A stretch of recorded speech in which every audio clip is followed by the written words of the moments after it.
Assalamualaikum warahmatullahi wabarakatuh. Bismillahirrahmanirrahim. Alhamdulillahirabbil alamin. Allahumma shalli ala sayyidina Muhammad wa ala alihi wa sahbihi wa sallim. Amma ba'd. Bapak hadirin jamaah Masjid Sunda Kelapa, pada serial Tazkiyatun Nafs pada malam hari ini akan saya ambilkan satu tema tentang ma yu'inuka ala jalla'il qulub. Artinya apa? Faktor-faktor apa yang membuat hati Anda bisa cemerlang? Kemarin kita mencoba mengendalikan, membersihkan nafsu kita. Nah, sekarang memulai kita untuk tathhirul qulub, menyucikan hati. Jadi kita kalau habis wudu biasanya berdoa, Allahumma ja'alni minat tawwabin. Ya Allah, jadikanlah aku tergolong orang-orang yang taubat. Orang yang taubat ini masuk dalam tazkiyatun nufus, ya. Waj'alni minal mutatahhirin, jadikanlah kami orang-orang yang menyucikan. Inilah yang disebut tathhirul qulub, menyucikan hati. Nah, baru waj'alni minal mutahhirin waj'alni min ibadika sholihin, jadikanlah kami tergolong hamba-hambamu yang saleh, yaitu orang yang mewujudkan amaliyah setelah tazkiyatun nufus dan tathhirul qulub. Itu adalah orang-orang yang saleh. Bapak Ibu sekalian, jadi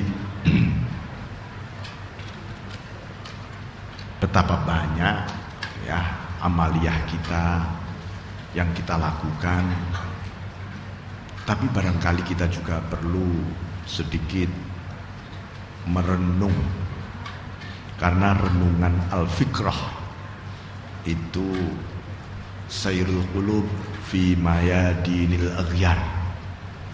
Merenung itu, renungan itu sendiri adalah kendaraannya hati. Hati butuh tour, hati butuh traveling di alam nyata, alam dunia ini. Tapi kalau kendaraannya tidak bagus, ya tentu tidak jadi berangkat, tidak jadi menemukan apa yang diinginkan. Nah, kendaraan hati ketika melihat dunia ini, alam nyata ini, itu kendaraannya adalah renungan, bukan lamunan, bukan khayalan, bukan sesuatu yang imajinal, yang imajinatif ya, yang apa itu berimajinasi, tapi renungan al-fikrah yang di Al-Quran banyak sekali ya, la'allakum tatafakkarun, supaya kita merenung itu. Hati kita ini butuh. Sebab apa? Hati kita ini sebenarnya tidak suka dengan aghyar, dengan dunia seisinya ini tidak suka hati kita. Baru dia terhibur hati kita kalau diajak tur oleh renungan. Apa kemudian kecintaan hati dibalik tur renungan tadi? Ya, dia melihat pertama kali hati mendapat perintah, ulinzuru madza fis samawati wa ma fil ardh.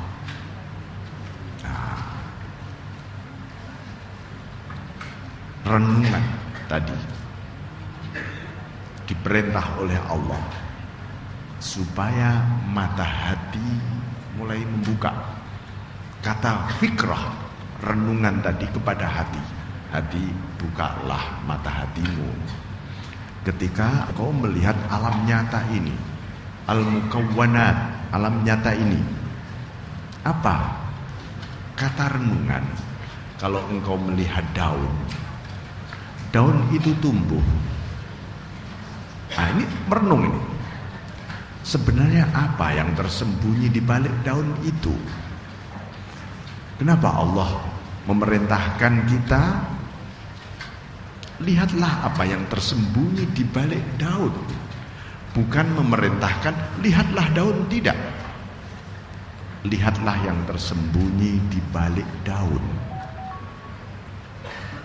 Nah, hati mulai mengiyakan karena dia diajak, diketuk oleh renungan untuk membuka mata hatinya. Begitu membuka mata hatinya, apa yang terjadi di balik daun? Dia bertanya kepada renungan, "Hai fikrah, ada apa di balik daun itu?" Kemudian fikrah, renungan menjawab, di balik daun ini ada nama-nama Allah. Nah, hati kemudian memandang daun itu yang tersembunyi di balik daun. Hati mulai berkembang. Hati butuh pertumbuhan. Kalau hati nggak pernah bertumbuh, dia tidak pernah dewasa. Iman kita tidak pernah dewasa. Nah, contoh iman yang tidak pernah dewasa apa? Ada masalah sedikit, mengeluh kita. Aduh, ada masalah sedikit, aduh. Itu seperti anak kecil. Anak kecil itu belum dewasa. Kegigit nyamuk, nangis dia. Lapar sedikit, nangis. Haus sedikit, nangis. Karena memang belum dewasa dia. Hati kita kalau belum dewasa juga begitu.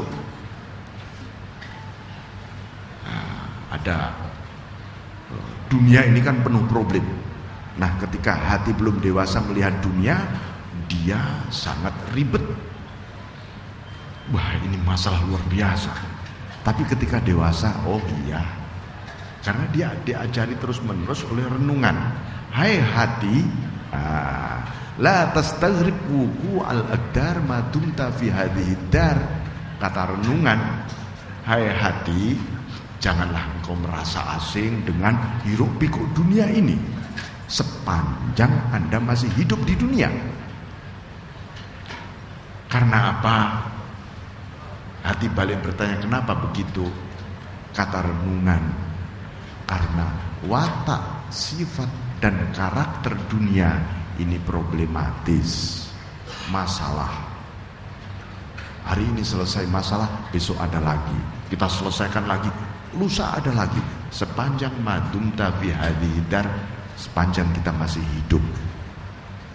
Nah, dari sini ada empat proses supaya hati kita terus menerus terang, cemerlang. Karena ini kita perlu mohon. Pertama kali kita perlu berdoa kepada Allah.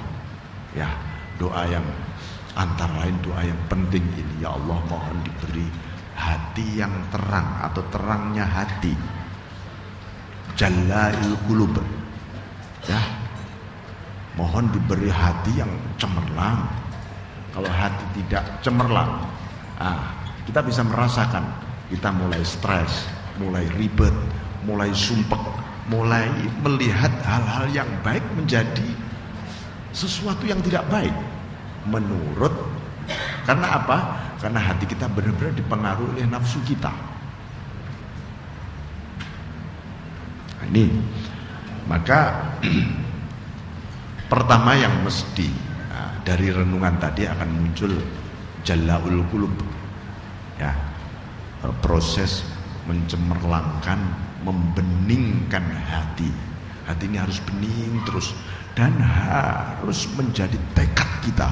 Ya Allah, semoga selama hidup sisa hidupku ini sampai mati nanti, supaya hatiku bening terus. Kalau hatiku bening, ini menjadi cerminmu Allah.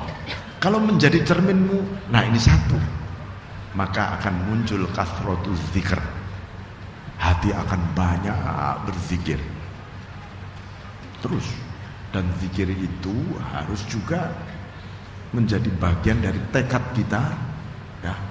Jangan sampai ya Allah sisa hidupku ini tidak berzikir terus menerus kepadamu. Saya tidak ingin Tuhan zikirku pagi sebentar, siang sebentar, sore sebentar, malam sebentar.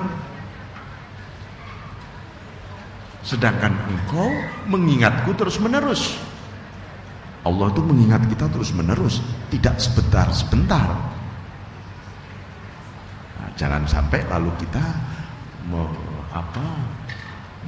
memproyeksi Allah itu, saya tak bertemu Allah, kadang-kadang bertemu Allah, kadang-kadang tidak. Jangan. Karena Allah sendiri tidak pernah mengambil jarak dengan kita, kenapa kita membuat jarak dengan Allah? Ya. Karena itu al-haq laisa bimahjub. Allah itu tidak pernah termahjub, tidak pernah bisa ditutupi. Ya. Wa innamal mahjub, kenapa? Muncul seakan-akan ada tutup antara kita dengan Allah. Sebenarnya yang menutupi itu adalah imajinasi kita, khayalan kita, seakan-akan ada tutup antara kita dengan Allah. Itu imajinasi kita loh sebenarnya.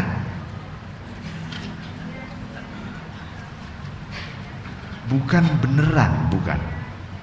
Makanya ini kalau hati kita mulai bening, kasratu zikr akan muncul dengan sendirinya. Kedua, kita melatih luzumus sum, membiasakan hati kita diam. Hati kita diam. Hati ini kalau bisa ada rekaman yang bisa merekam hati kita, mungkin semua orang kelihatan seperti orang gila semua. Ya, orang gila itu ngomel aja tuh di rumah sakit gila itu. Itu karena apa? Karena dia nggak bisa menahan hatinya, menahan yang ada di batinnya. Kita ini ya tidak terdengar ngomel karena bisa menahan. Nggak taunya kalau didengarkan, oh itu bapak itu, ibu itu lagi jalan tapi sebenarnya sedang bicara itu sepanjang jalan. Kita belajar diam. Awalnya mungkin diam lesan kita, lama-lama diam hati kita. Rasul itu mengajarkan kul khairan aw liyasmut. Kalau pengen bicara yang baik, kalau kepengen bicara yang baik, maka yang dibicarakan harus sesuatu yang benar. Kalau membicarakan sesuatu yang benar, harus disampaikan dengan cara yang sabar, ya. Itu bergandengan, watawasau bil haqq watawasau bis sabr. Kalau Anda ingin berbicara yang baik dan dengan yang sabar tadi bergandengan, maka ketika Anda mau berkomunikasi dengan siapapun, kembali saya ingatkan, harus ada rasa nuansa rahmah. Fabima rahmatin minallahi lintalahum.